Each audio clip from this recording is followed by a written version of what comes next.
Good morning, everyone. If we were at church, I'd be inviting you to come join me on the steps right now, but we're not. So instead, I'm inviting you, if you are a young worshiper, to give a special listen to the next little bit of time, because this message is for you. So for the last couple of weeks, we have been talking about race and racism. 2 weeks ago, we talked about how it is good and right that we should notice and pay attention and talk about race, because people of different colors in our country have different experiences. Last week, we talked about racism, and we talked about how racism means more than just how individual people feel about each other. Racism is about white people being in power in this country for over 400 years and using that power to make rules and laws and ideas and beliefs and habits that support white people being in power and that make people of color, black and brown people, less free. This week, we are going to talk about anti-racism. Anti-racism means the work that we all do to change those ideas and rules and habits and laws so that everybody, no matter what color they are, can be free in this country to live and love without fear, just like God wants. So we are going to start today with the book that we've been reading, One by Catherine Otoshi. Blue was a quiet color. He enjoyed looking up at the sky, floating on the waves, and on days he felt daring, splashing in rain puddles. Every once in a while, he wished he could be more sunny like yellow, or bright like green, more regal like purple, or outgoing like orange, but overall, he liked being blue, except when he was with Red. Red was a hothead. He liked to pick on Blue. Red is a great color, he'd say. Red is hot, blue is not. Then Blue would feel bad about being blue. Sometimes Yellow comforted Blue. Blue is a very nice color, she'd say, but Yellow never said that in front of Red. She never said, "Stop picking on Blue." Green, purple, and orange thought Blue was nice too, but they never told Red to stop either. Every time Red said something mean and no one spoke up, he got bigger and bigger and bigger. Soon, Red grew so big that everyone was afraid of him. No one dared stop him. Red picked on all the colors. Then everyone felt a little blue. Until one came. He had a different shape with bold strokes and square corners. He was funny. He made the other colors laugh. Red saw this and got very hot. "Stop laughing," he told Yellow. "Stop laughing," he told Green. "Stop laughing," he told Purple and Orange. And they did. Red rolled up to One. "Stop laughing," he told him. But One stood up straight like an arrow and said no. Red was mad, but One wouldn't budge, so Red rolled away. One turned to the other colors and said, "If someone is mean and picks on me, I, for one, stand up and say no." Then Yellow felt brave and said, "Me too." Green agreed and said, "Me 3." Then Purple became 4 and Orange became 5. Blue saw the colors change and he wanted to count. Red grew hot. He felt left out. He grew hotter and hotter and hotter. Red raced over to Blue and said what he always did. "Red is hot. Blue is not." But this time, Blue stood up tall and became 6. "Red can be really hot," he said, "but Blue can be super cool." Red blew a fuse. He tried to roll right over Blue. But everyone took a stand and said no. Seeing them standing tall made Red feel very, very, very small. Then Red turned even redder and began rolling away. Blue called out, "Can Red be hot and Blue be cool?" Red stopped in his tracks. "Red can count too," said One. Red rocked and rolled and turned into 7. "Everyone counts," they shouted. Then Red laughed and joined in the fun. Sometimes it just takes one. Now, there is so much that we could notice and talk about this story. It's what makes it so good. But there are 4 things particularly that I want us to notice and take away today. First, Red thinks that he is the best, and he uses his power to make Blue less free, but he also makes all of the colors less free. Racism is like this too. It is bad for everybody. 2. One stands up to red, and so do the other colors. But red doesn't stop until all of the colors stand up to him together. Anti-racism work is like this also. It takes everybody, and nobody working on anti-racism does it alone. You have good company working with you. The third thing to notice, all of the colors are afraid of red, but blue has been singled out by red specifically. This means that blue knows things about red and has wisdom that the other colors don't have because their experiences have been different.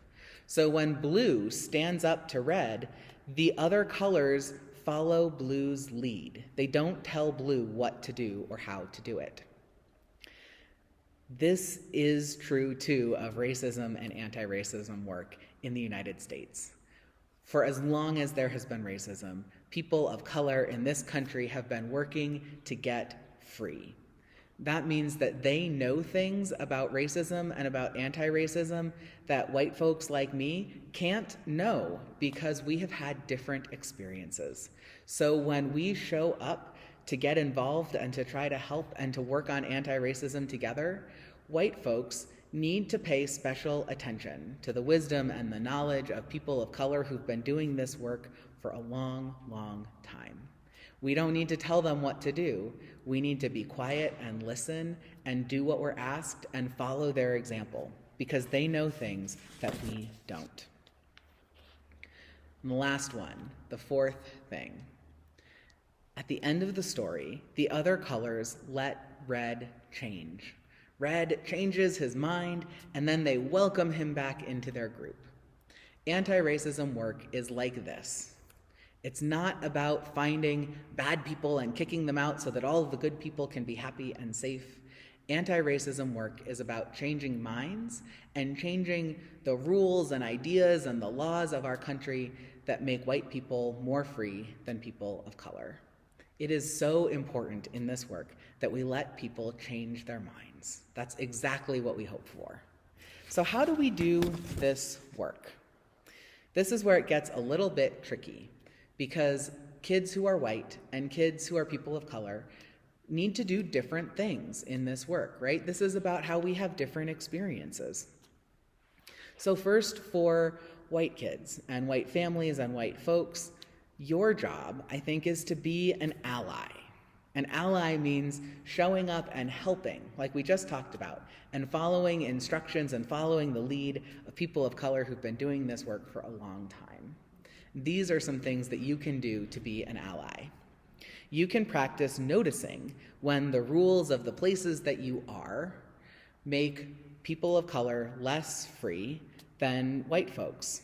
This can look like school dress codes that make it against the rules to wear headscarves or put your hair in dreadlocks or braids. All of those are really important hairstyles for people of color to protect their hair, and some schools make them against the rules. You can also keep an eye out for grown-ups in charge, like teachers or school security officers, who are really ready to assume the best about white kids, to give you a second chance, but are really, really strict with kids of color. It's important to notice when that happens and to tell your parents about it so that they can help you tell the people who make choices to make those choices differently. You can also practice what you'll say in those moments when you notice those things. And it doesn't have to be big and fancy, but practice saying out loud, "Stop being mean to her," or "You can come play with me and my friends." We know that when we practice what we'll say in difficult moments, when we practice that when we're calm, we're more likely to speak up when the moment is difficult or scary. So practice at home.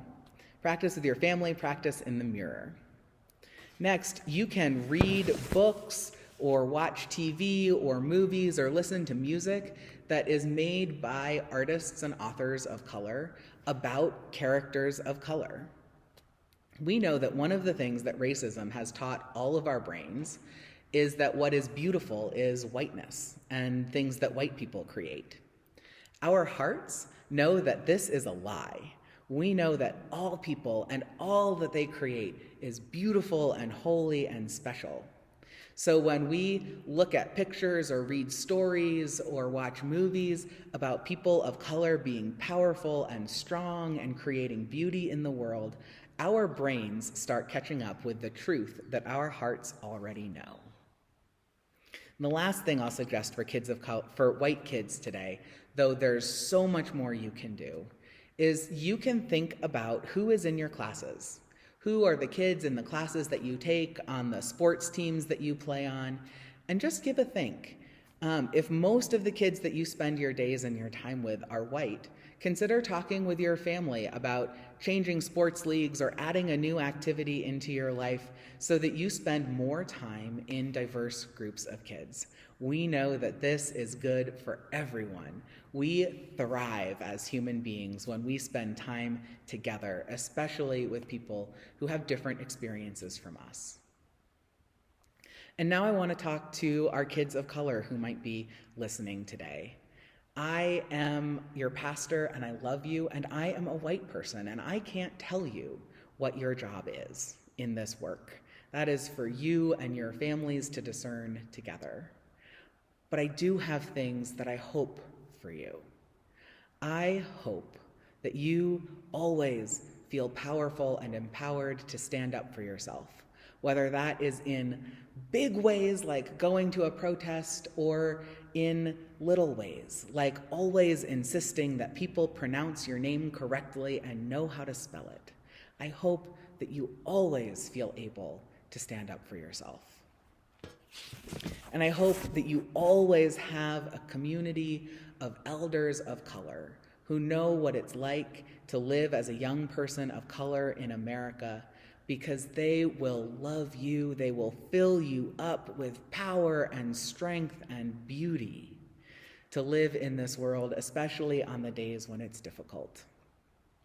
And I hope that you know that you are not doing this alone, that your church, that the Plymouth Church in Framingham has been doing this work for 300 years, that we have been working together to make this community, this country, this town be a place where all people are free to live and love without fear. And I hope that you know that it's okay to take a break. You don't have to watch all of the videos. You don't have to read all of the things that are hard. You don't have to answer your white friends' questions about what it's like to be you in the world. It is okay to trust that there are a lot of people doing this work, and that it's okay for you to take a break, to rest, to heal, to get strong, to come back into this work when you feel ready. Now, there is so much that we could still talk about together, about anti-racism, about racism, so let's not stop now. Let's keep going. Let's think about today not as an ending, but as a beginning, as a place where we can launch. And I hope today that you remember that talking about racism is important because that's how we start taking it apart. That taking apart racism isn't about kicking out the bad people and making the good people safe. It's about changing minds and changing rules and habits and behaviors and ideas. And that work, how we do that work and what doing that work looks like for each of us as individuals and as families will look different because we all have different experiences. Friends, let us hold out our hands and say a closing blessing. Gracious and loving God, be with us today and every day. Help us to be brave and to be bold. Help us to be wise, to speak up when it's important, to notice where we are, to notice the rules, to ask questions when things don't make sense, to do things that help our brains catch up with our hearts so that we might know and truly believe and feel every day the beauty and the wonder of every human life that you create in this world. Be with us today. Help us to be kind and loving. Keep us safe and healthy and strong. Bring us together again soon.